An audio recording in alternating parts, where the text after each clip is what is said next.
একটা কালো গাড়ি এসে থামে, বলছে যে ওঠার জন্য, কিছু বোঝার আগে ওরা আমাকে গাড়িতে তুলে ফেলছে। 3 শিশু মেয়ে সন্তান সহ মাকে অপহরণ করা হয়। বাবার বাড়িতে বেড়াতে এসে অপহরণের শিকার হন তারা। পরে পরিবার থানায় অভিযোগ করলে অভিযানের নামে আইনশৃঙ্খলা বাহিনী তথ্য প্রযুক্তি সহায়তায় সন্ধান মেলে বগুড়া সদরে। সেখানে পুলিশ গিয়ে ভাড়া বাড়ি থেকে 3 সন্তান সহ গৃহবধূকে উদ্ধার করে।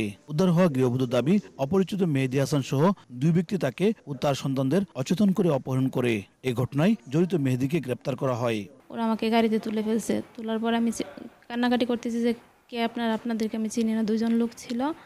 পরে ওরা আমাকে খুব ভয় দেখাইছে যে আমার বাচ্চাগুলোকে মেরে ফেলবে, আমাকে মেরে ফেলবে। তবে গ্রেপ্তারকৃত মেহেদী হাসান জানান, ফেসবুকে পরিচয়ের পর প্রেমের সম্পর্ক গড়ে উঠলে আত্মহত্যার হুমকি দিয়ে বগুড়া নিয়ে যেতে চাপ দেয় গৃহবধূ ঋতু। অপহরণের ঘটনা সঠিক নয় বলে দাবি তার। তার সম্মতি ছিল, সম্মতি ছাড়া তো যাইতো না।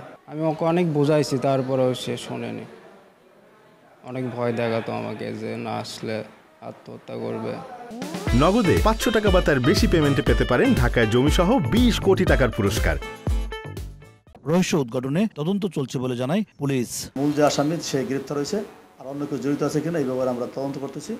জড়িত পাইলে আমরা তাদেরকেও গ্রেপ্তারের জোরালো চেষ্টা করব। ব্রাহ্মণবাড়িয়া আখাউড়া দ্বিজয়পুর গ্রামের আতাউর রহমান ভূঁইয়ার সঙ্গে 1 যুগ আগে বিয়ে হয় গৃহবধূ খালেদা আক্তার ঋতুর। তাদের ঘরে 10 বছরের মেয়ে তাবাসসুম আক্তার, 7 বছরের তানিশা আক্তার ও 5 বছরের মেয়ে হুমায়রা আক্তার। উজ্জ্বল চক্রবর্তী, সময় সংবাদ, ব্রাহ্মণবাড়িয়া।